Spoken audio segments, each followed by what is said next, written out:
Assalamualaikum warahmatullahi wabarakatuh. Kaifahalukum pemirsa Asil TV dimanapun antum berada. Senang sekali rasanya kita bersua kembali dalam talkshow kesehatan Klinik Asil TV. Solusi sehat kita bersama Ana Abu Auni dan rekan co-host Ana Bang Ray Abu Syafiq. Assalamualaikum Bang Ray. Waalaikumsalam warahmatullahi wabarakatuh. Kita sehat kembali. Alhamdulillah. Alhamdulillah sehat ya. Ya, bersua di hari ini. Pemirsa Asil TV, di hari ini hari Sabtu, kita berada di tanggal 9 Muharram. Selamat menunaikan ibadah puasa sunnah Tasu'ah di hari ini bagi yang melaksanakannya. Bertepatan 9 Muharram ini 1447 Hijriah atau tanggal 5 Juli 2025. Dan kaum muslimah senang sekali rasanya, mudah-mudahan Allah Subhanahu wa taala memberikan kita nikmat di atas nikmat kesehatan, dan tentunya harus kita jaga dan kita harus pelajari. Dan kita bersua kembali, dan apa yang akan kita bahas Bang Rey? Masya Allah.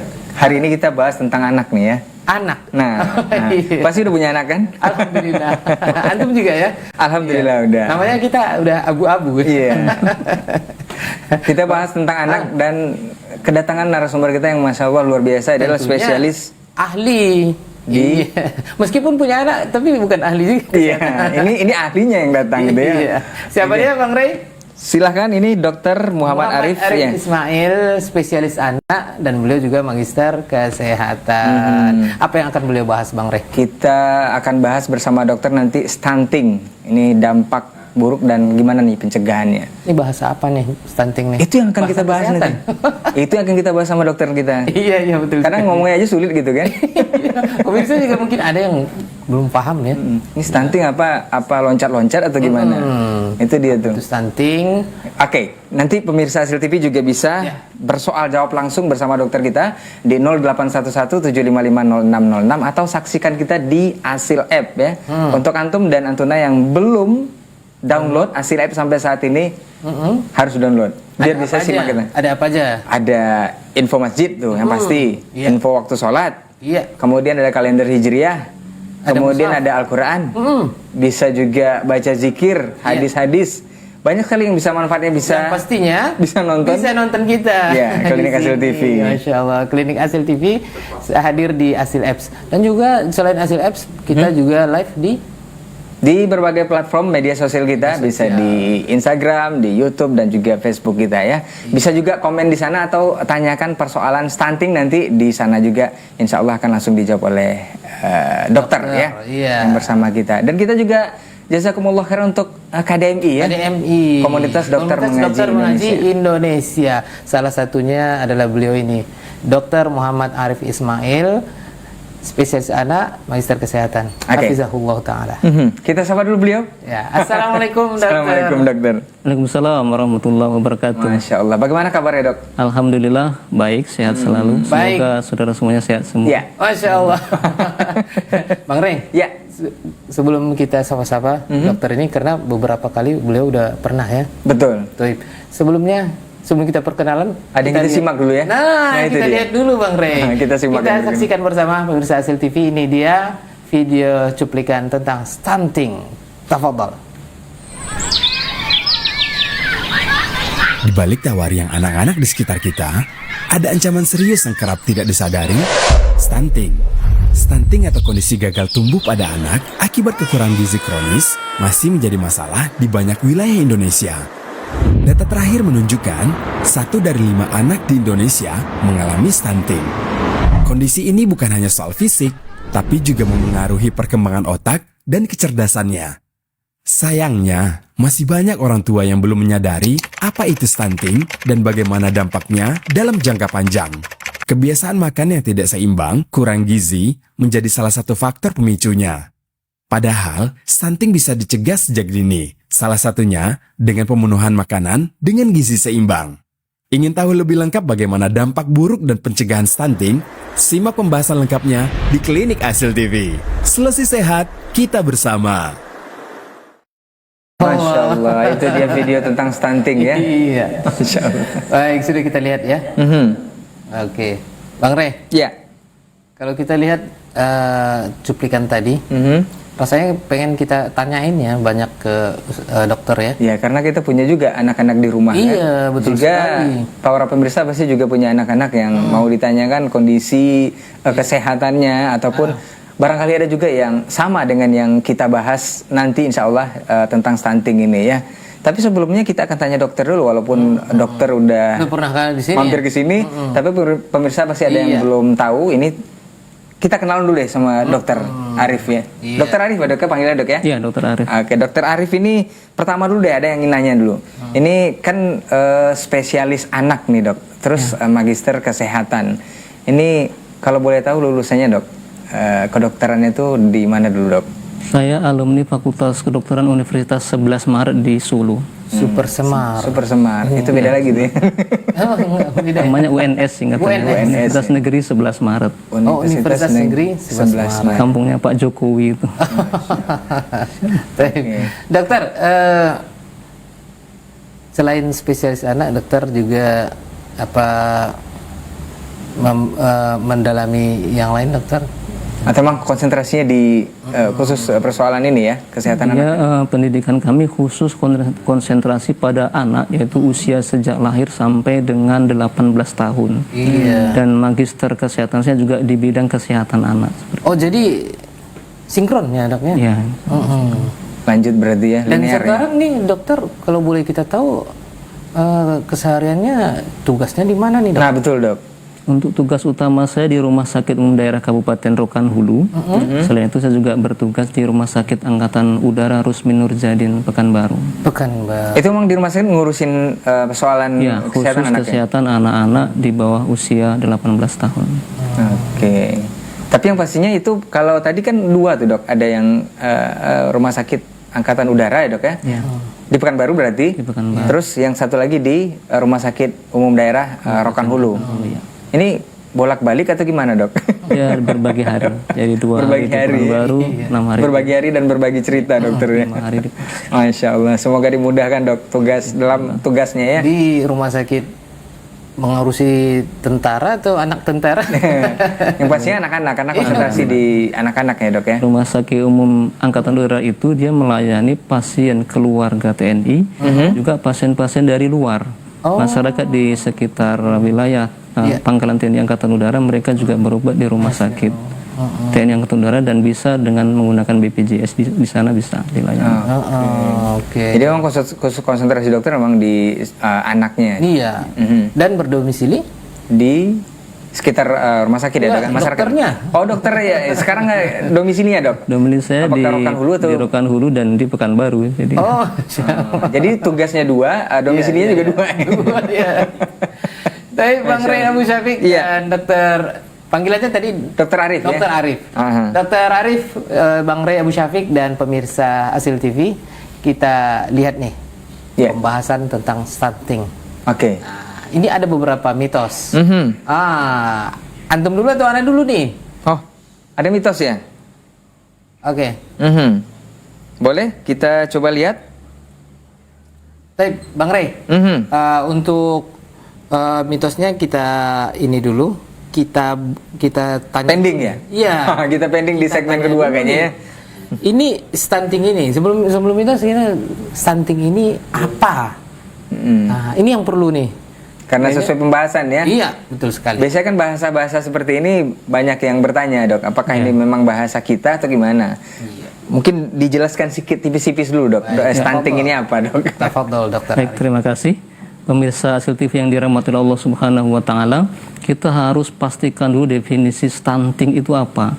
Karena jangan sampai seorang anak yang dia tidak stunting kita katakan stunting. Karena membuat diagnosa si A ini stunting itu konsekuensinya panjang. Konsekuensi terkait pengobatan, termasuk konsekuensi terkait bagaimana dia di lingkungannya, orang tuanya. Kalau anaknya divonis stunting, dia jadi malu dengan tetangga dan lain sebagainya. Maka kita harus pastikan seorang anak itu stunting atau bukan. Jadi sebelum kita bahas lebih dalam, kita fikskan dulu ini anak stunting atau tidak. Iya. Nah, definisi stunting sendiri menurut Badan Kesehatan Dunia adalah kondisi suatu anak di mana dia mengalami kekurangan gizi secara kronis, kekurangan gizi yang berlangsung lama, yang menyebabkan berat badan dia dan tinggi badan dia berada di bawah standar anak sehat. Kalau di dalam grafik pertumbuhan secara medis itu ada dia di bawah -2 standar deviasi perkembangan anak secara normal. Itu secara umum. Dan dia bukan karena adanya penyakit atau sindrom tertentu. Karena kan kita pernah lihat juga ada seseorang misalkan artis yang dia mungkin pendek, tangan kakinya pendek, tetapi dia aktivitasnya biasa, kecerdasannya dia juga biasa. Itu adalah bukan stunting, tetapi dia karena sindrom tertentu. Dalam hal ini yang paling banyak adalah akondroplasia secara medis, di mana panjang kaki dan tangannya ini pendek, tetapi kepala badan dia normal. Bisa juga ada anak dengan sindrom Turner. Sindrom Turner itu kelainan genetik di mana tinggi badan dan berat badan dia memang lebih kecil dibanding anak rata-rata. Nah, stunting adalah anak yang dia secara genetik normal, harusnya dia bisa tumbuh dengan normal, tetapi pertumbuhannya terhambat karena kekurangan gizi. Itu yang fokus pada stunting. Nah, kenapa kok stunting ini dibahas? Karena stunting bisa diperbaiki. Kenapa yang sindrom-sindrom itu tidak banyak dibahas? Kenapa stunting ini dibahas di seluruh dunia?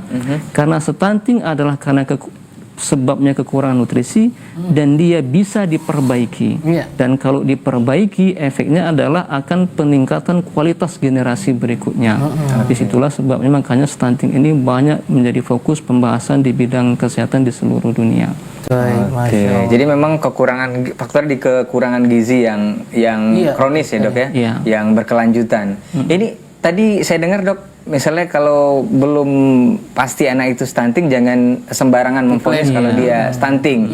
Ini apakah sebuah aib bagi seorang atau gimana dok, yang untuk stunting ini sendiri dok? Konsekuensinya banyak bagi anaknya sendiri kalau dia dibilang stunting, dengan teman sebayanya dia akan dibully gitu. Bagi orang tua, seorang ibu kalau anaknya stunting, dia juga akan merasa minder dengan ibu-ibu di sekitarnya begitu. Dan ada saya tampilkan grafik, kalau bisa mungkin ditampilkan di layar itu, bagaimana kita memastikan sebenarnya anak ini stunting atau bukan begitu. Mungkin bisa ditampilkan. Ini kita buat contoh kasus kan. Seorang anak yang bernama Quinsa dan Sakila. Ada dua anak perempuan. Yang si Quinsa ini dia umurnya 1 tahun. Dia tinggi badannya 65 cm, berat badannya 6 kg. Yang Sakila umur 3 tahun, tinggi badannya 80 cm, berat badannya 11 kg. Nah, mana di antara dua anak ini stunting? Apakah dua-duanya atau yang mana? Ini kita akan cek di grafik pertumbuhannya.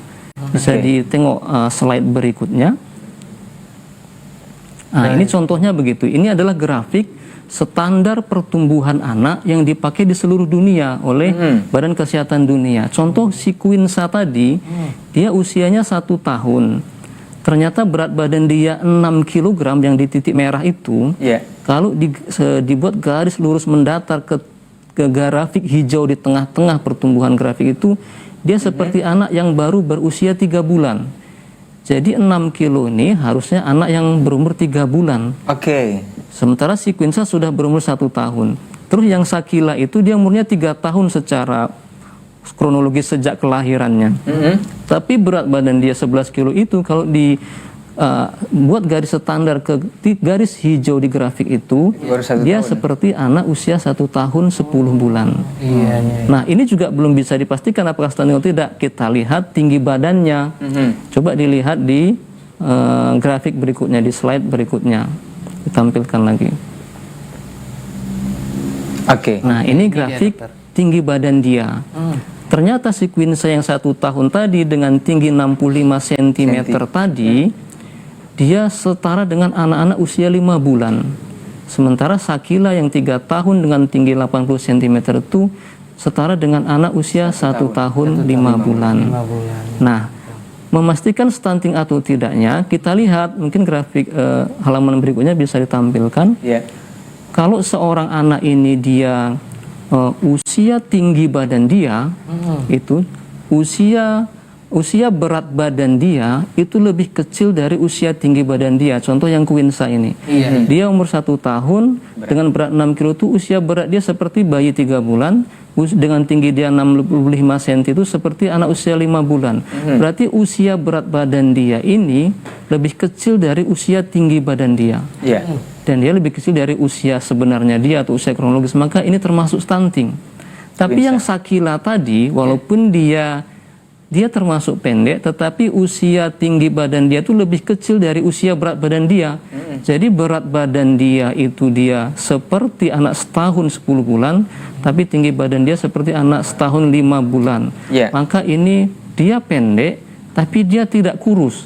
Maka ini ada penyebab lain, bisa masalah hormonal atau masalah sindrom-sindrom tertentu tadi. Oke. Jadi anak yang stunting, dia kekurangan tinggi badan dan berat badannya murni karena nutrisi, begitu. Oke. Kalau anak yang lain karena sebab lain tadi, maka sebab-sebab genetiknya itulah yang menjadi penyebabnya, begitu. Jadi stunting ini murni memang karena gizi, Karena Dok? gizi, begitu. Dan gizi adalah hal yang bisa diperbaiki, seperti itu. Makanya ada pembahasan ini, Iya, ya. betul sekali, Bang. Karena memang bisa diperbaiki. Jadi untuk antum yang ingin bertanya nanti, sesuai yang sudah dijelaskan oleh dokter kita tadi mengenai stunting, boleh di 0811-755-0606 ya. Masih banyak kayak yang ditanyakan. Baik. Masih termen 1.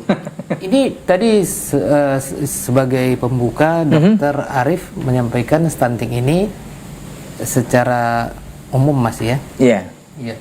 Kalau ini dokter, kita lanjut dengan faktor penyebab secara garis besar juga. Iya. Apakah tadi gen itu berpengaruh nggak, Dok? Iya. Misalnya untuk tinggi, untuk apa gitu kan? Ya. Nah, Jadi ini pertanyaannya sangat bagus. Jadi genetik itu sangat berperan terhadap tinggi badan dan berat badan seseorang. iya. Kalau saya tinggi badan saya kurang, istri saya tinggi badan saya kurang, maka anak saya kemungkinan tinggi badannya juga kurang. Iya. Tetapi belum tentu anak saya ini stunting, begitu. Misalkan ada yang disebut sebagai tinggi potensi genetik. Ya. Tinggi potensi genetik itu adalah tinggi ayah ditambah tinggi ibu dibagi 2 Ya. plus minus 8,5 cm. Itu rumusnya. Kalau ayah dan ibunya ternyata pendek, saya pendek, istri saya pendek misalkan, anak saya berada pada potensi genetiknya, anak saya juga setinggian saya, maka dia tidak stunting. Tetapi ketika seorang ayah dan ibu dia tinggi, anak ini punya potensi tinggi yang sama dengan ayah ibunya, Ya. tapi itu tidak tercapai, maka dia stunting, begitu. Masya Allah. Kita lanjut. Sabar dulu, tahan dulu. Ini pas saya mau nanya lagi nih.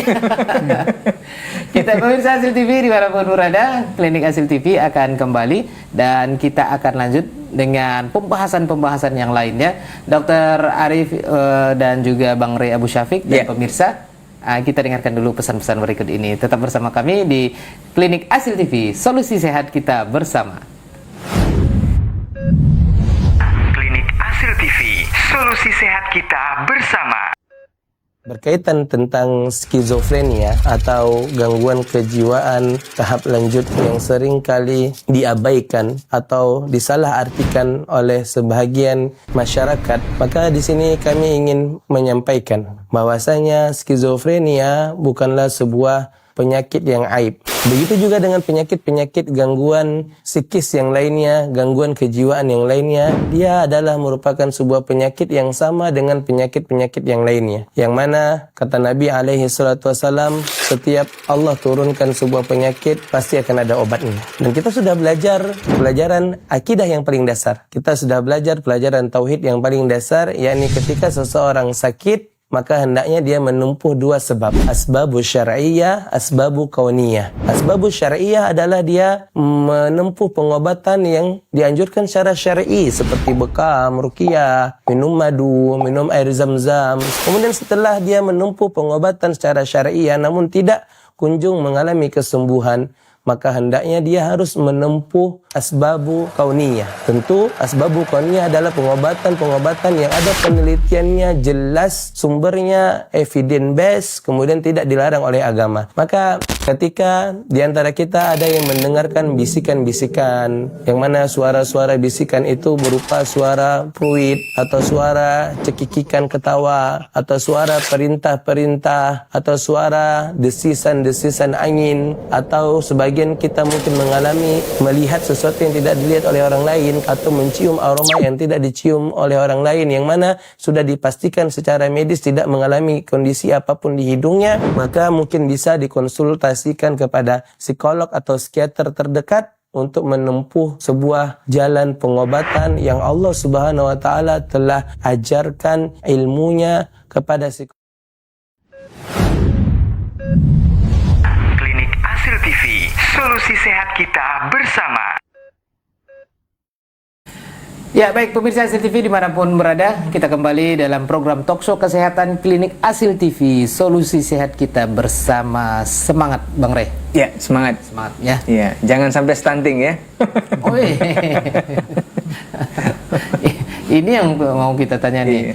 Pemirsa Asil TV dimanapun berada, ya Allah memberikan kita cobaan dan keadaan yang berbeda-beda ya. Nah, tentunya kita juga harus belajar semata-mata ini kesehatan yang diberikan Allah ini untuk beribadah kepada Allah, dan mungkin ada yang sudah terlanjur Bang Rey, anaknya qadarullah kena stunting ya. Dan ini adalah tujuan kita mengadakan ini ya, edukasi kepada kaum muslimin pemirsa Betul Asil TV sekali. ya. Baik Bang Rey, ada beberapa mitos. Iya. Kita lanjut ke mitos. Ya, silakan mitos kita lihat yang pertama, silakan Bang Rey. Ya, stunting itu hanya soal anak yang pendek saja. Ini betul apa enggak, Dok? Apa mitos? Ini gimana, Dok? Ya, tadi sedikit sudah kita jelaskan bahwa stunting bukan hanya masalah anak yang pendek, karena pendek bisa faktor genetik, bisa ada karena sindrom tertentu, bisa juga karena kekurangan nutrisi. Iya. Jadi kalau anaknya ini pendek karena kekurangan nutrisi, berarti dia memang stunting begitu. Tapi kalau memang genetiknya dia pendek dari kedua orang tuanya, ataupun dia ada kelainan sindrom tertentu, maka dia bukan stunting. Nah, ternyata mitos ya. Ternyata mitos. Oke, next. Selanjutnya. Next kita lanjutkan mitos yang kedua. Stunting hanya terjadi karena faktor keturunan. Nah, itu gimana, Dok? Keturunan genetika sama aja. Gimana, Dok? Jadi bukan hanya faktor keturunan. Ketika keturunannya dia secara genetik agak pendek misalkan, tetapi dia bisa memberikan nutrisi yang baik sehingga potensi genetiknya tercapai maksimal, maka seseorang anak bisa tidak stunting. Karena potensi genetik tadi kan tinggi ayah ditambah tinggi ibu dibagi 2, plus minus 8,5 cm untuk seorang anak laki-laki. Maka seorang anak tuh bisa 8,5 cm lebih tinggi dari ayahnya. Kalau kita lihat di keluarga ada bapak ini pendek tapi anaknya kok tinggi, memang potensi genetiknya bisa lebih dari itu. Tapi yang bermasalah ketika potensi itu tidak tercapai begitu. Ketika dia punya potensi 8,5 cm lebih tinggi dari ayahnya, ternyata dia tidak kejar, ternyata dia malah lebih rendah dari ayahnya. Maka ini kan secara fisik dia kerugian bagi dia. Harusnya dia bisa masuk polisi, masuk TNI waktu sekolah, dia nggak bisa. Maka itu yang harus kita tangani. Oke, mitos juga ternyata ya. Ada 3. Betul. Oke, baik. Oke, next selanjutnya. Baik, pemirsa Asil TV, kita akan lanjutkan Bang Rey. Mitos ini. Mitos berikutnya, Dok. Anak yang sering sakit itu wajar, nanti juga sembuh sendiri. Nah, ini betul apa enggak nih, Dok? Sembuh sendiri katanya, Ini Dok. mitos juga yang kurang benar. Karena justru anak yang sering sakit itu menyebabkan pertumbuhan dia terhambat. Ketika seseorang sakit, maka energi dia, nutrisi yang dia dapat dari makanan, bagi bayi misalkan nutrisi yang dia dapat dari ASI ibunya yang dia minum harusnya menjadi tubuh dia untuk menaikkan berat badan, menambah tinggi badan, itu nutrisi itu dipakai untuk melawan penyakit. Sehingga pertumbuhannya justru terhambat. Jadi kalau anak sering sakit, resiko stuntingnya tinggi. Maka tidak boleh anak kita sering sakit, harus kita jaga kesehatannya, demikian. Oke, mitos juga. Kayak mitos yang salah ya. Justru kalau sering sakit itu harusnya berobat, bukan sehat. Dokter ke kita berdua dulu nih. Pemirsa Asil TV. Oke. Betul. Yang terakhir, mitos yang terakhir nih, Anda yang baca nih. Mitos yang terakhir, dokter. Nih, stunting bisa diperbaiki setelah anak tumbuh besar. Nah, itu dia, Dok.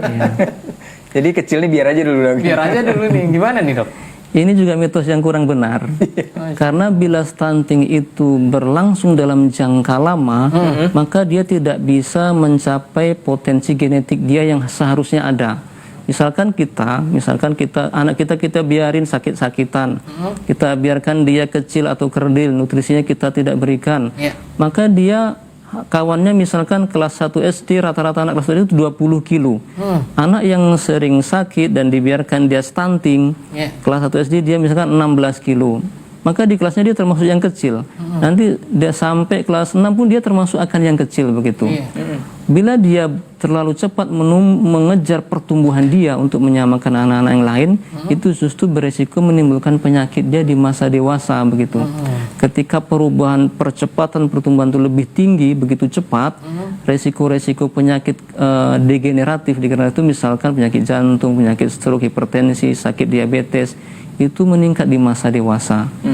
Maka mitos ini juga kurang benar. Aduh. Oke, udah mitos tapi kurang benar gitu Mudah-mudahan kan. mencerahkan ya. Iya. Bagi kita Bang Rey. Betul. Bang Rey, Abu Syafiq dan Abu Auni juga orang tua. Jadi harus benar-benar diperhatikan iya, gitu ya. betul sekali nih. Kita beberapa senti nih dari Kita kayaknya kita masuk ke pembahasan inti deh. Iya. Soalnya tadi kan udah dijelaskan sama dokter tipis-tipis tentang stunting tadi ya dok ya. Penyebabnya murni itu karena kekurangan gizi yang kronis, yang berkelanjutan. Makanya bisa diperbaiki dan makanya ada klinik Asil TV. Ada klinik Asil TV. Baik Bang Rey, Abu Syafiq dan juga Dr. Muhammad Arif Ismail, Hafizahullah. Kita ingatkan nih buat pemirsa Asil TV yang ingin bertanya, langsung tentunya orang tuanya nih yang betul. Orang tuanya yang bertanya. Kalau anak mana tahu. Iya, silakan nanti ya. Abi uminya, papa mamanya, ayah bundanya.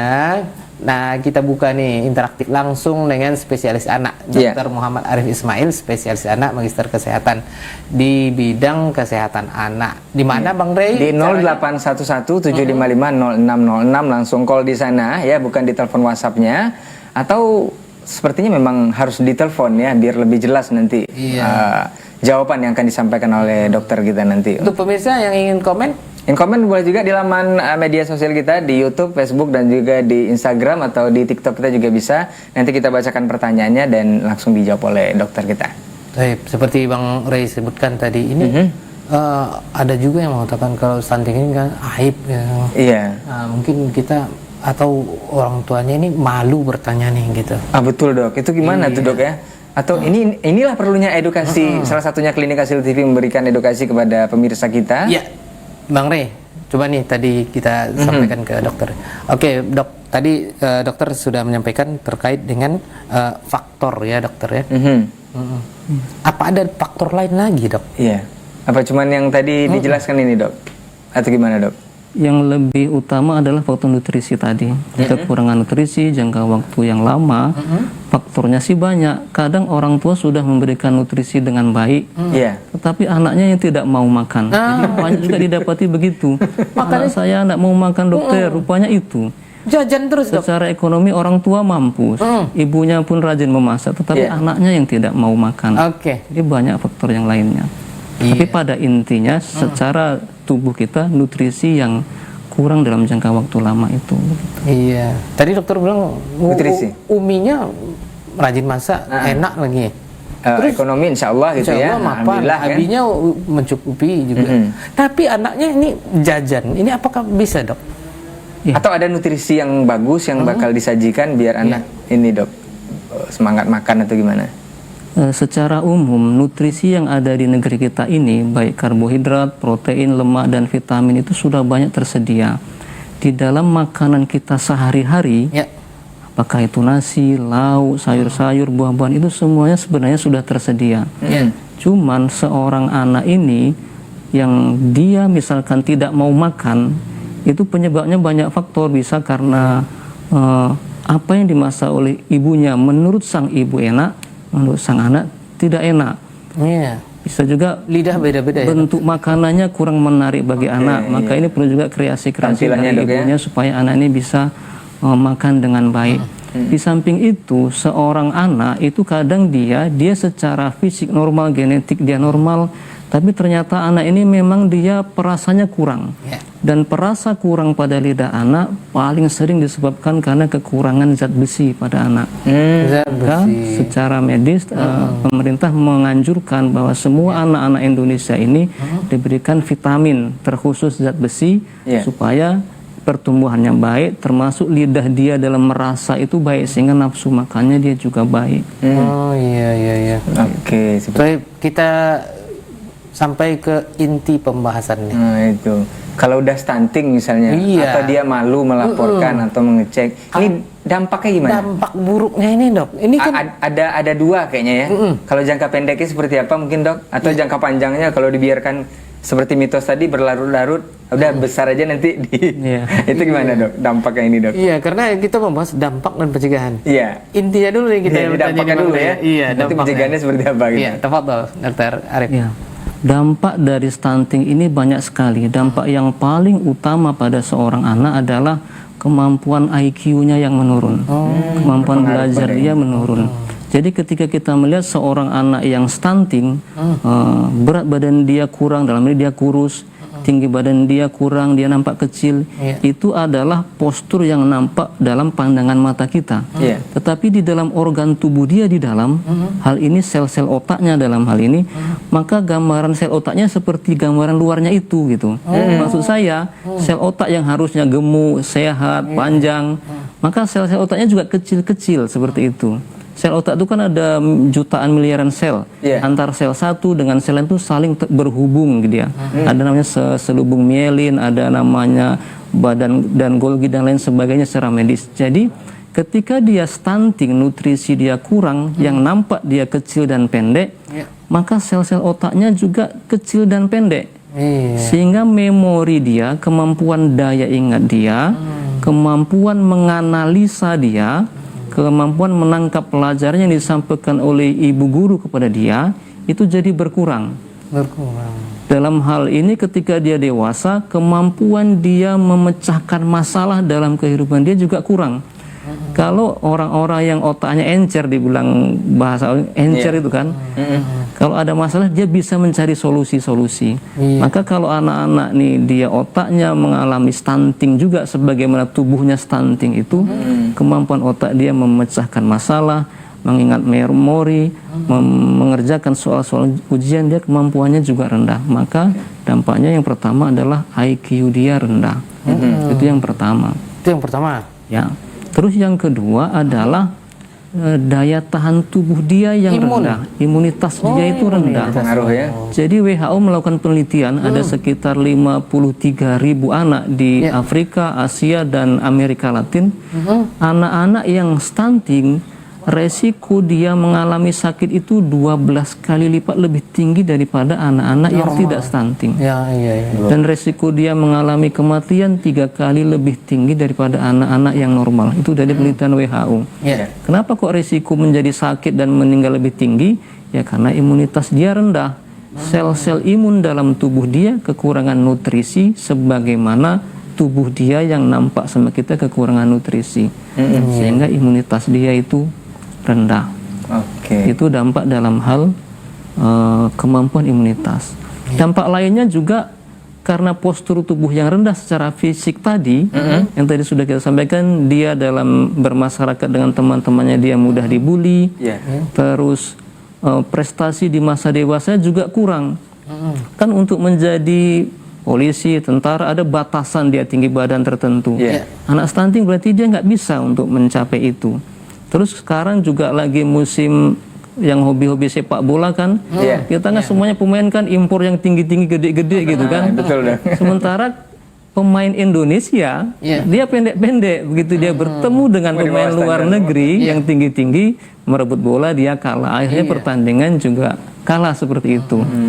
Dan sebagaimana tadi saya sampaikan bahwa stunting ini karena faktor nutrisi, ketika nutrisi ini diperbaiki, maka tinggi badan anak-anak Indonesia ini bisa lebih tinggi. Dan itu sudah dibuktikan di negara Jepang. Jepang itu ketika Perang Dunia Kedua tahun 45 itu, mereka disebut sebagai manusia-manusia yang pendek dari timur. Orang Jepang dulu pendek-pendek. dalam penelitian berbagai di bidang kesehatan, orang Jepang tuh sekarang tinggi-tinggi karena faktor nutrisi mereka perhatikan. Jadi dengan pemberian nutrisi yang baik, ternyata secara umum satu bangsa, satu negara ini tinggi mereka bisa meningkat. Dan kita tahu sekarang Jepang menjadi juara untuk tingkat Asia. Kalau kita main sama Jepang, kita selalu kalah begitu kan. Karena mereka juga posturnya lebih tinggi-tinggi begitu. Bukan Jepang yang dulu lagi, Dok ya. Iya. Dan kenapa mereka bisa tinggi-tinggi? Nutrisi utama mereka adalah nutrisi dari hewani. Jadi nutrisi ini sangat penting. Kita di negara kita ini sering memberikan nutrisi itu dalam bentuk nabati dalam hal ini tumbuh-tumbuhan bagi anak-anak kita. Sering kan anak usia 6 bulan diberikan bubur beras merah, bubur kacang hijau dengan wortel, bubur pisang, brokoli. Itu bukan sesuatu yang jelek, tetapi itu kurang dalam hal ini. Kita harus memberikan sumber nutrisi dari hewan. Bisa daging, bisa ikan, bisa hati ayam. Karena nutrisi dari hewan inilah yang akan membuat gizi dia bagus dan tinggi badan, berat badan dia akan tumbuh sesuai dengan potensi yang ada pada anak tersebut. Masya Allah. Ternyata beda persepsi dari dulu ya. Ternyata bukan hanya di nabati, juga hewani harus dipenuhi. Hewani juga, iya. Tapi dokter, ini dampak tadi, kalau bisa Anda simpulkan, dampaknya IQ, kemudian imun, kemudian sosial juga. Ya, sama prestasi mungkin ya, Dok ya. Ya, fisiknya tadi kan. Iya. Masih ada dampak lain lagi. Masih ada dampak lain? Masih ada. Tahan dulu, Dok. Bang Ray, Abu Syafiq, dan juga Dr. Muhammad Arif Ismail dan pemirsa Hasil TV. Kita akan lanjutkan. Kita break lagi. Sabar dulu untuk abi uminya, papa mama, ayah bunda, orang tuanya. Siapkan pertanyaan terkait putra-putri buah hati kita tercinta. Kita dengarkan pesan-pesan berikut ini. Tetap bersama kami di Klinik Hasil TV. Solusi sehat kita bersama. Klinik Hasil TV, solusi sehat kita bersama. Selalu waspadai kondisi kaki Anda, terutama pada Anda yang mengalami penyakit diabetes mellitus ataupun penyakit gula, dan juga menjaga kebersihan kaki Anda. Pilihlah sepatu ataupun alas kaki yang nyaman dan empuk dan selalu membersihkan setiap selesai aktivitas ataupun sebelum tidur. Ya, apabila sudah terjadi luka, langsung segera perhatikan dan waspadai perkembangannya. Perhatikan bagaimana, apakah meluas ataupun semakin dalam ataupun terbentuk nanah ataupun jaringan mati. Segera periksakan kondisi kaki Anda ke dokter bedah ataupun dokter bedah vaskular untuk memastikan penanganan yang tepat dan juga untuk tindak lanjut apakah perlu penanganan pembersihan luka ataupun penanganan operasi ataupun untuk memeriksakan aliran darah yang terjadi pada kaki saudara agar tidak berkembang menjadi suatu penyakit yang lebih buruk lagi ataupun membuat penyakit menjadi semakin berkembang. Rokok atau vaping? Jadi rokok dan vape atau rokok elektronik sama-sama berbahaya. Sama-sama membuat peradangan dalam organ tubuh, sama-sama menimbulkan efek candu, sama-sama menghasilkan karsinogenik atau zat untuk memicu sel kanker. Kemudian vape atau rokok elektronik apakah menjadi solusi bagi perokok untuk berhenti merokok? Jawabannya adalah iya, dengan syarat bagi mereka-mereka yang perokok berat, yang sudah berkali-kali gagal dalam berhenti merokok, dan dalam pengawasan, arahan, dan monitoring dari layanan berhenti merokok. Sehingga vape atau rokok elektronik harus sesuai dengan indikasi medis, karena sejatinya tujuan rokok elektronik ini adalah sebagai modalitas untuk mengurangi efek berbahaya pada rokok atau modalitas harm reduction. Demikian, terima kasih. Berkaitan tentang skizofrenia atau gangguan kejiwaan tahap lanjut yang sering kali Klinik Hasil TV, solusi sehat kita bersama.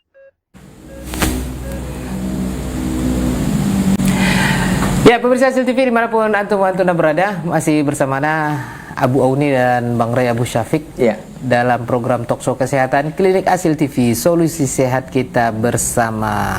Kita konsultasi terkait kesehatan anak. Ya, Nah, di sini ada spesialis anak, Dr. Muhammad Arif Ismail, spesialis anak, magister kesehatan anak-anak. Iya. Tadi sudah ketahuan tuh ya dampaknya beberapa ya. Iya. Dampak dari stunting ini ternyata IQ bisa Iya. rendah atau menurun. IQ. Bukan Cameo. IQ, ya. IQ ya. Kemudian imun dan juga dampak sosial ya. Berteman atau bergaul ya. semoga imannya diapakan sama Amin. orang tuanya ya. Dijaga ya. Tapi Bang Ray Bu Syafiq, Iya. kita tanya nih Dokter Arif nih. Dok, ini di luar tema nih. Dokter Arif sekarang sudah memiliki anak berapa nih? Masya Allah. Alhamdulillah anak saya 4. Masya Allah. Bang Ray? Dikurangi 1 sama Dikurang dokter. 1. 3. Berarti anak 5. Anak 5, Dokter Arif 4 dan Bang Ray 3. Sudah bisa kita mini soccer. Bukan ya, 11-an ya. Iya, baik, Masya Allah. Kita lanjut ke pembahasan Kita kayaknya. lanjutkan ke Tadi ada pembahasan. beberapa dampak yang tertinggal kayaknya dok ya? Atau masih ada lagi dampak dari stunting ini dok selain IQ dan 3 tadi ya. Baik. Ada untuk dampak utama stunting ada 2 hal lagi yang penting. Ya. Yang berikutnya adalah kurangnya ataupun lambatnya seseorang itu untuk mencapai pada usia kedewasaan.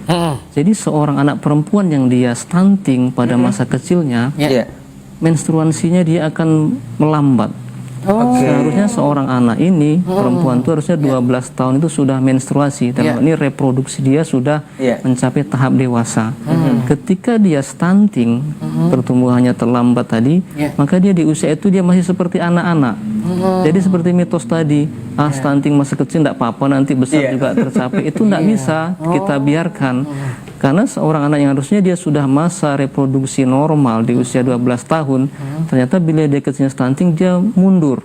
Dan mundurnya tidak bisa ditentukan, bisa setahun, bisa 2 tahun. Maka di usia dia misalkan sudah remaja, teman-temannya sudah remaja, dia masih seperti anak-anak seperti itu. Itu untuk anak perempuan. Untuk anak perempuan. Demikian juga untuk anak laki-laki. Sama dok. Anak laki-laki yang dia stunting, maka dia kemampuan reproduksinya juga mundur. Selain mundur, kualitasnya juga berkurang. Sehingga dampak penting berikutnya adalah kurangnya kualitas generasi suatu bangsa. Misalkan saya hari ini, misalkan saya stunting, misalkan istri saya misalkan stunting, ketika saya punya anak, maka nanti kan anak saya juga kemungkinan stunting. Maka generasi bangsa penerus berikutnya dia kualitasnya akan rendah. Generasi berikutnya dia akan rendah. Tetapi bila ini kita balik, nutrisinya diperbaiki, generasi setelah kita membaik. Generasi berikutnya dia juga akan lebih baik lagi begitu. Maka ini efek besarnya adalah pada suatu bangsa dan seluruh dunia begitu. Kualitas manusia ini akan membaik bila stunting ini diperbaiki, dan bila stunting ini dibiarkan, maka kualitas manusia semakin tahun akan menurun. Dan saat ini di seluruh dunia itu masih ada sekitar 148 juta kasus anak stunting. Kalau negeri kita Indonesia, di Indonesia ada sekitar 4,8 juta, atau di tahun 2024 itu 19,8% balita Indonesia dia stunting. Maka ini sangat penting jadi perhatian kita bersama, ibu-ibu, bapak-bapak yang punya anak-anak harus perhatian tentang masalah ini. Karena dampaknya ke generasi penerus ya. Angka yang cukup fantastis ya. Iya, lumayan besar ya dok ya. Iya. Ini bagaimana nih upaya baik pemerintah dan juga masyarakat pada umumnya dok, untuk yang pertama, kita kan tadi sudah dengarkan edukasi dampaknya. dokter. Nah, apabila sudah terjadi stunting nih dok, nah ini apa nih langkah pertama nih? Ya supaya Apa langsung bagusnya konsultasi langsung gitu ya? Iya, Maka baik. itu ada pembahasan berikutnya. Oh, itu. Nah itu dia dok. Pencegahan dan pengobatan stunting. Jangan offside Bang Ray. Oke. Jangan offside. Next, ada lagi dampak atau gimana dok? Dampak utama mungkin itu. Oke. Ya, Ada dampak lain tapi tidak signifikan. Baik, berarti kita lanjut ke pembahasan berikutnya dok.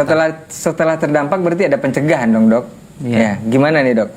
Pencegahan dari stunting nih awalnya dulu gimana? Apakah dari nutrisinya langsung diperbaiki atau ada step-step yang harus dilalui, gimana dok? Ya, untuk mencegah terjadinya stunting, Maka sebelum terjadi stunting harus kita cegah terlebih dahulu. Iya. Mencegahnya adalah sejak awal-awal seorang anak ini terbentuk di kandungan ibunya. Bahkan para peneliti juga harusnya seorang ayah dan ibu ketika dia mau menikah, dia perbaiki gizinya dulu. Supaya ketika dia menikah, dia sudah dalam kondisi calon ayah dan calon ibu yang baik begitu. Jadi sedari dalam kandungan sudah dipersiapkan berarti ya dok ya mas? Karena stunting itu bisa mulai sejak di awal-awal kandungan.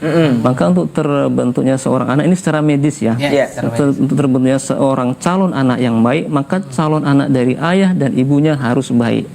Calon anak dari ayah dan ibunya baik berarti ayah dan ibunya harus baik. Ayah ibunya baik ya itu pembahasan di bidang dokter penyakit dalam dan lain sebagainya, itu pembahasan nutrisinya. Jadi ibunya harus nutrisinya baik, menghindari rokok, menghindari narkoba, memiliki ketenangan jiwa yang baik, harus dekat dengan agama dengan baik, maka akan terbentuk anak yang baik. Nah, ketika terbentuk calon anak di kandungan itu sampai dia lahir, ibu harus makan gizi yang baik supaya anaknya lahir dengan baik. Seperti itu, supaya anaknya lahirnya normal.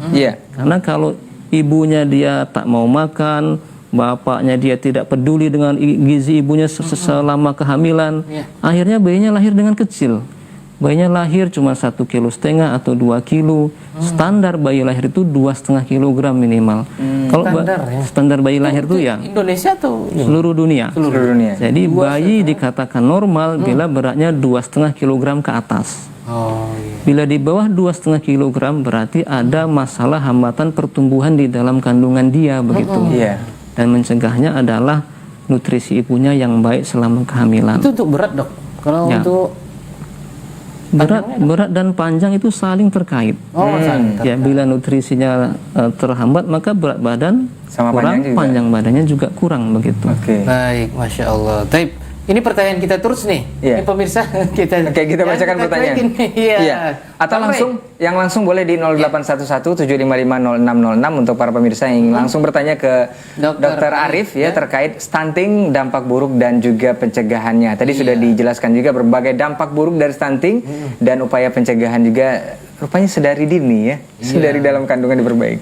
Ini silahkan. Sejak awal ya. Yang mau bertanya ya. Kita akan bacakan dulu pertanyaan. Boleh, silahkan. Baik, ini pertanyaan yang pertama nih. Taib, Bang Rey. Iya. Ini ada konsultasi seorang orang tua nih. Anak saya sekarang usia 1 tahun 2 bulan dok. Mulai dari usia 9 bulan dia susah makan. Tiap masuk ke mulutnya dilepaskan. Dilepaskannya. Nah, ini apa nih maksudnya nih? Berat badannya BB-nya sekarang 7,5 kilogram. Saya takut anak saya stunting karena berat badannya tidak nambah-nambah dari usia 9 bulan. Itu gimana dok? Baik. Jadi seorang anak yang dia usia 1 tahun 2 bulan itu standar berat badannya adalah 6 kg ditambah berat lahir dia begitu. Standar minimal. Tambah berat lahir. Jadi minimal berat badan anak itu adalah 5 on atau 500 gram per bulan rata-rata penambahan. Setengah kilo per bulan. Rata-rata minimal penambahan berat badannya. Berarti kalau seorang anak 1 tahun setengah kilo kali 12 6 kilo. Ditambah berat lahirnya berapa? Misalkan berat lahirnya 3 kilo berarti harusnya dia 9 kilo begitu. Kalau 1 tahun 2 bulan berarti 14 bulan dikali setengah kilo berarti 7 kilo. Ditambah berat lahirnya berapa? Berat lahirnya 3 kilo berarti harusnya dia 10 kilo. Itu dia dikatakan minimal normalnya. Bila dia di bawah itu berarti dia memang sudah kurang berat badannya. Itu cara gampangnya. Kalau yang tadi itu grafik itu detail, tetapi cara gampangnya adalah rata-rata 500 gram atau setengah kilo per bulan kenaikan berat badannya. Itu cara simpelnya. Berarti kita di rumah harus standby. Nah itu dia. Timbangan anak. Nah, tadi Ibu sampaikan bahwa dia tak mau makan. Ketika disuapi dia menolak. Bisa banyak faktor, bisa tekstur makanan yang kurang dia sukai. bisa juga nampak makanannya itu yang tidak menarik sama dia. Jadi anak-anak itu kan kadang selain rasa yang dia butuhkan, dia harus melihat makanan yang menarik bagi dia. Maka ibu perlu membuat makanan yang menarik bagi anak. Itu dari faktor eksternalnya, bisa rasanya yang kurang ataupun bisa kelihatan yang tidak menarik bagi dia, atau suasana makan yang tidak menyenangkan bagi anak. Jadi anak seperti dipaksa makan itu juga tidak boleh. Ada timetable untuk makan itu, ada waktu. Misalnya seorang anak disuruh makan, sudah sekian menit, sudah 5 menit suruh makan, tidak mau, jangan dipaksa lagi. Biar dia tidak naik emosinya begitu, biar dia tenang. Nanti waktu berikutnya dicoba lagi makan begitu. Itu faktor dari luarnya. Bisa juga faktor dari dalam anak. Tadi sudah saya sampaikan sekilas bahwa 1 dari 2 anak Indonesia ini dia kekurangan zat besi.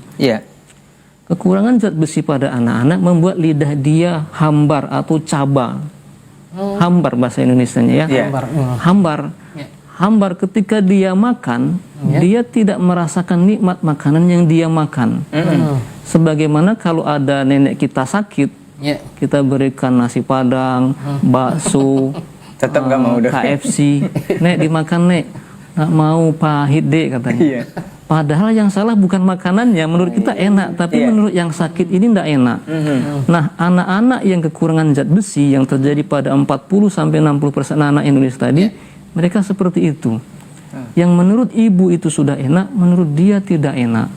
Maka anak ini harus diperbaiki kondisi dalam tubuhnya. Maka anak-anak di bawah 5 tahun itu sebaiknya dicek kadar zat besi anak itu. Dicek kadar zat besi pada tempat yang fasilitasnya tersedia. Ada laboratorium di kota-kota kan ada. Kalau di desa posyandu. Tapi bila di desa tidak ada sarana itu, maka dia tidak perlu dicek, dia langsung diberikan zat besi. Dan itu sudah dibuat standar oleh Kementerian Kesehatan. Semua anak Indonesia sejak usia 4-6 bulan diberikan zat besi sampai 2 tahun. Itu setiap hari. Sampai 2 tahun? Sampai 2 tahun itu setiap hari. Setelah 2 tahun sampai 5 tahun dikasih 2 kali seminggu selama 3 bulan berturut-turut setiap tahun. Itu anjuran dari Kementerian Kesehatan. Supaya apa? Supaya darah dia bagus, perasa dia bagus, dan kemampuan dia makan juga bagus, seperti itu. Iya. Sepertinya ada tambahan pertanyaan dari ibu itu ya? Ya, di bawah. Katanya dia suka mengutip apa yang di lantai, Dok. Sementara kalau yang disuapin nggak mau, Dok. Itulah dia. Jadi ketika karena tampilan tadi itu gimana? Kalau yang anak suka memakan benda-benda ini, itu karena lidah yang tadi kurang merasa itu. Itu kebanyakan karena kekurangan zat besi. Maka solusinya pada anak ini diberikan zat besi. Terus ngasihnya seperti apa? Kalau dia masih di bawah 2 tahun, 1,2, berarti dia diberikan 2 mg per kilogram berat badan dia setiap hari. 2 mg dikali berat badan ideal dia tadi 9 kilo, berarti dia 18 mg per hari. Dan vitamin zat besi itu dijual bebas di apotek. Karena dia source-nya, sumber pembuatnya itu biasanya dari hati sapi. Dia bukan obat yang harus resep dokter, harus tertentu. Nah, dia bebas dijual seperti itu. Dan bila tidak ada zat besi, boleh dengan pemberian makanan tadi, diperbanyak makanan hati. Hati ayam, hati kambing, hati sapi. Dan daging-daging merah, daging kambing, daging sapi, daging ayam kampung yang betul-betul kampung gitu kan. Kan ayam tuh nampak kan? Kampungan. Ayam yang betul-betul kampung kan merah dia kan? Tapi ayam kampung yang di kota sekarang udah putih-putih juga. Pakai skincare. Kalau warna daging itu putih, berarti kadar zat besinya rendah. Tapi warna daging yang merah itu menunjukkan kadar zat besinya tinggi. Jadi selain diberikan zat besi, makanan yang mengandung zat besi harus diberikan. Masya Allah. Seperti itu. Jadi mudah-mudahan menjawab pertanyaan dari Ibu yang sudah melayangkan pertanyaan melalui pesan singkat di layanan WhatsApp kita ya. Mudah-mudahan terjawab pertanyaan dari dokter. Kalau masih kurang jelas, sebaiknya telepon langsung di 0811755006. Oke, Abu Oni masih ada waktu atau gimana? Mudah-mudahan anaknya bisa makan hati ya. Dan ibunya nggak makan hati. Iya, seperti yang sudah disarankan dokter tadi ya. Mudah-mudahan Allah berikan rezeki ya.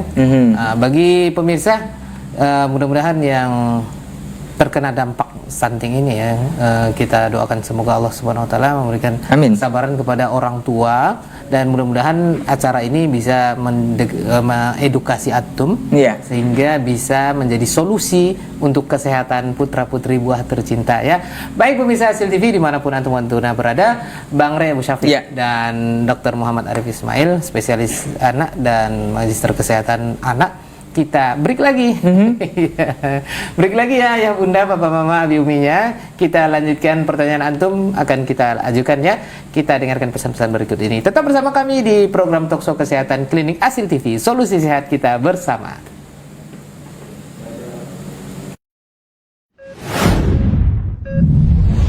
Klinik Hasil TV, solusi sehat kita bersama.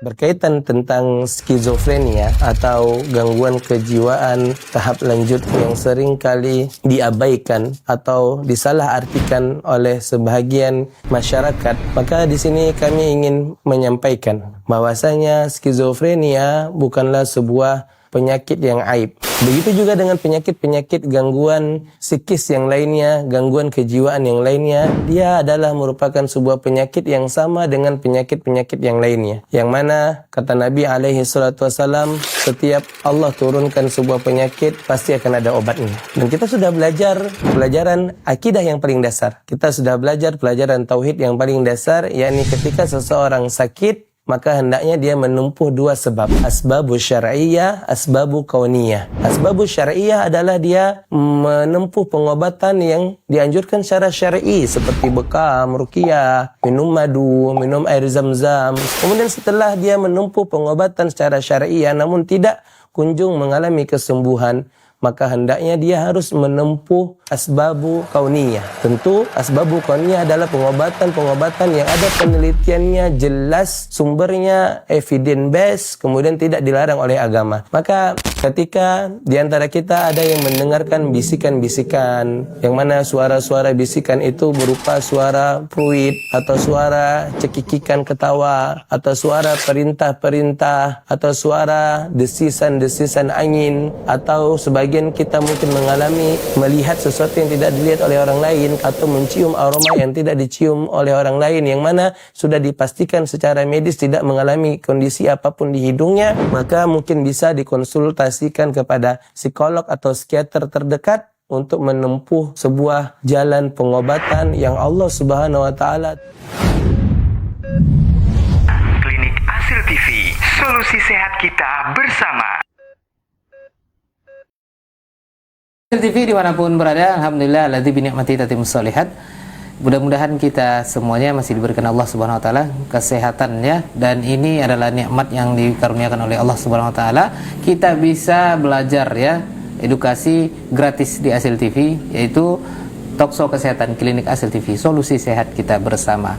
Ini ada dua pertanyaan nih. Kita tutup dengan pertanyaan pemirsa yang ingin bertanya jawab ya.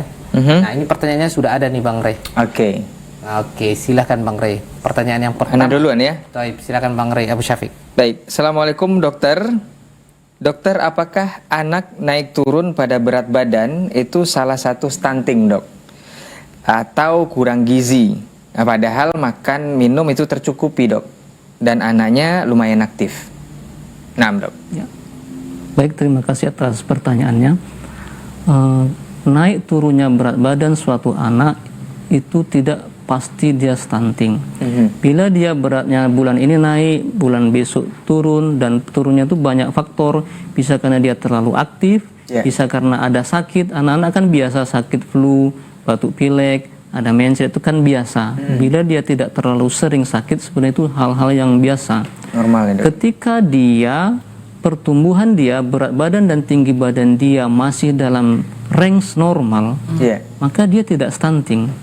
Tetapi dia misalkan naik 1 on, turun 3 on, naik 1 on, turun lagi 3 on, berarti turunnya lebih banyak, dia bisa jatuh kepada stunting begitu.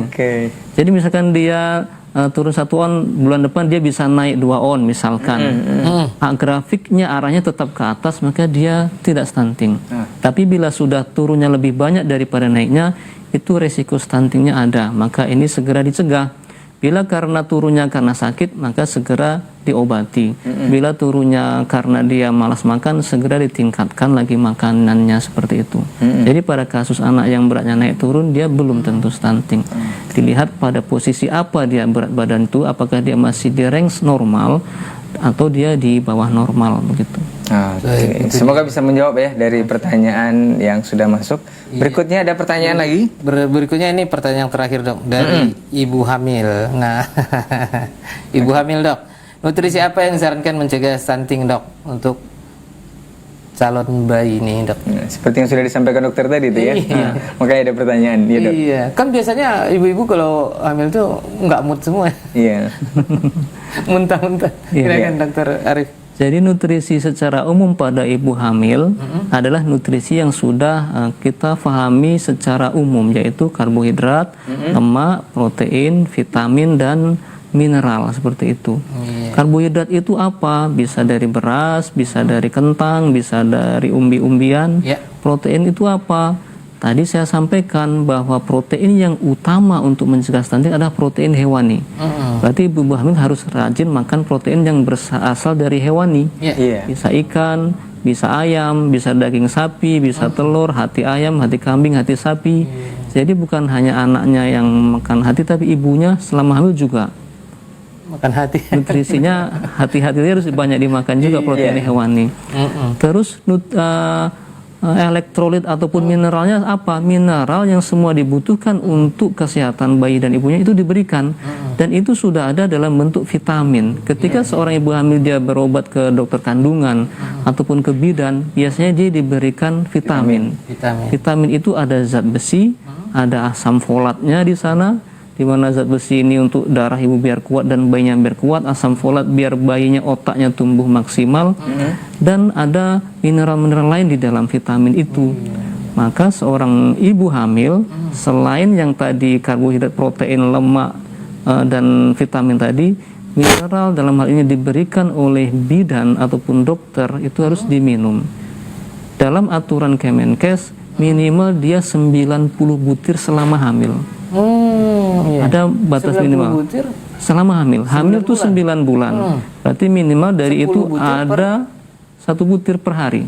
Oh, 1 butir. Berarti dari 9 bulan kehamilan ibu tuh ada 3 bulan yang harusnya dia minum obat itu setiap hari, minum vitamin dan mineral yang diberikan oleh dokter ataupun bidan itu. Setelah dinyatakan atau dicek positif kehamilannya, Dok? Ya, seperti itu. Oke, semoga ibu hamilnya bisa Masya Allah dapat solusi ya dari jawaban dokter dengan dokter tadi menyampaikan yang terakhir karbohidrat ini ada mineral juga. Iya, betul. Ini hasil mineral. Insya Allah bisa juga ya untuk ibu hamil dan aman insya Allah. Tapi dokter Arif terakhir mungkin ya. Iya, terakhir nih. Yang berpuasa Tasu'a selama menunaikan ibadah puasa Tasu'a ya. Dan insya Allah besok kita puasa Muharram ya, puasa sunnah Muharram. Nah, terakhir nih, Bang Ray Abu Syafiq dan Dokter Muhammad Arif. Kita tutup nih dengan closingnya.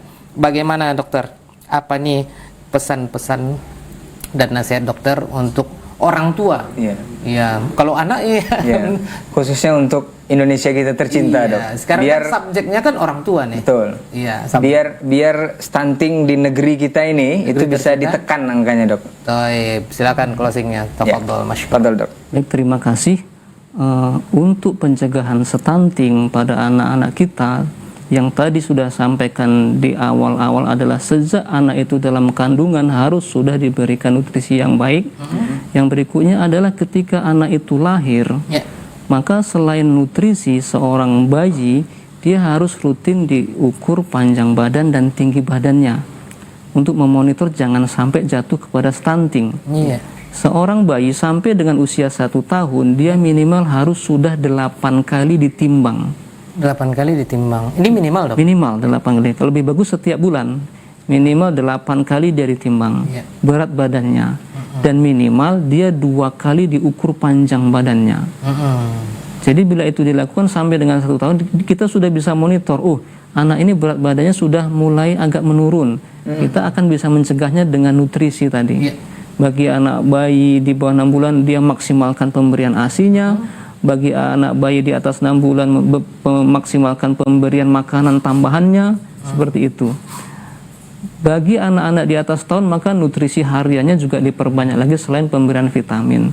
Berikutnya, setelah kita monitor tinggi badan dan berat badannya secara rutin dengan batasan minimal frekuensinya tadi, adalah kita lihat apakah anak ini akan jatuh ke dalam stunting atau enggak. Bila dia ternyata kok dengan pengukuran tinggi badan berat badannya ini anak mau stunting, sudah diberikan nutrisi dengan baik, dia tetap arahnya kok mau stunting, maka kita perlu periksakan ke dokter untuk mencari penyakit-penyakit yang menyebabkan anak ini akan jatuh ke dalam stunting.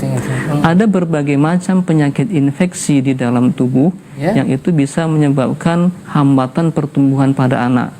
Selain tadi kekurangan zat besi, itu perlu dicek juga, adanya infeksi di dalam paru-paru, adanya infeksi di saluran pencernaan, itu membuat nutrisi yang dia makan harusnya menjadi untuk pertumbuhan badan dia, akhirnya nutrisi itu habis untuk melawan penyakit. Dan penyakit pada anak-anak ini kadang tidak terdeteksi secara kasat mata. Ada anak yang nampaknya dia baik-baik saja, dia masih main, dia masih aktif, dia mau makan, tapi kok beratnya nggak naik-naik. Ternyata ada infeksi di dalam tubuhnya, terutama di paru-paru dan di sistem kelenjar tubuh dia, itu yang sering menyebabkan anak berat badannya tidak naik. Selain itu, ada juga masalah biasanya di ginjalnya. Ada anak-anak itu dia sistem penyaring ginjalnya tidak normal. Ada anak-anak yang dia nutrisi atau gizi yang harusnya ditahan di dalam tubuh untuk menjadi badan, terbuang di kencingnya. Ada anak-anak sindrom nefrotik, misalkan sakit kebocoran ginjal. Ada anak-anak dengan asidosis metabolik, zat asam di dalam ginjalnya terlalu banyak, seperti itu akan menghambat pertumbuhan dia. Jadi pencegahannya dari sejak kandungan, setelah lahir dimonitor pertumbuhannya, tinggi badan dan berat badannya. Bila ada masalah segera periksakan untuk dicari penyebabnya. Jangan khawatir dan jangan ragu-ragu bertanya ya. Fas'alu ahla dzikri in kuntum la ta'lamun. Kata Allah, bertanya kepada ahlinya apabila kalian tidak mengetahui ya. Ini termasuk juga dalil untuk umum ya. Baik pemirsa Hasil TV dimanapun berada, alhamdulillah kita sudah mendengarkan closing statement dari narasumber kita, Dr. Muhammad Arif Ismail, spesialis anak dan magister kesehatan anak. Bang Ray Abu Syafiq, jazakumullah khair. Ya, dan juga dokter dan kita semuanya. Kita akan lanjutkan untuk tayangan berikutnya bersama para narasumber yang lain dari KDMI. Kita ucapkan jazakumullah khair kepada komunitas Dokter Mengaji Indonesia. Insya Allah pekan depan kita akan bersama kembali. Ingat, setiap hari Sabtu di jam 13 waktu Indonesia Barat hanya di Hasil TV. Dan Bang Ray Abu Syafiq dan juga Ana Abu Auni pamit dan undur diri dari layar kaca Anda, dan kita lanjutkan kebersamaan kita di lain kesempatan. Mohon maaf atas segala kesalahan dan kekurangan. Semoga edukasi ini bermanfaat bagi kita semuanya. Jazakumullah khair. Kita tutup bersama-sama Bang Ray dan Dr. Arif dengan doa kafaratul majelis. Subhanakallahumma bihamdik asyhadu an la ilaha illa anta astaghfiruka wa atubu ilaik. Wassalamualaikum warahmatullahi wabarakatuh. Waalaikumsalam warahmatullahi wabarakatuh.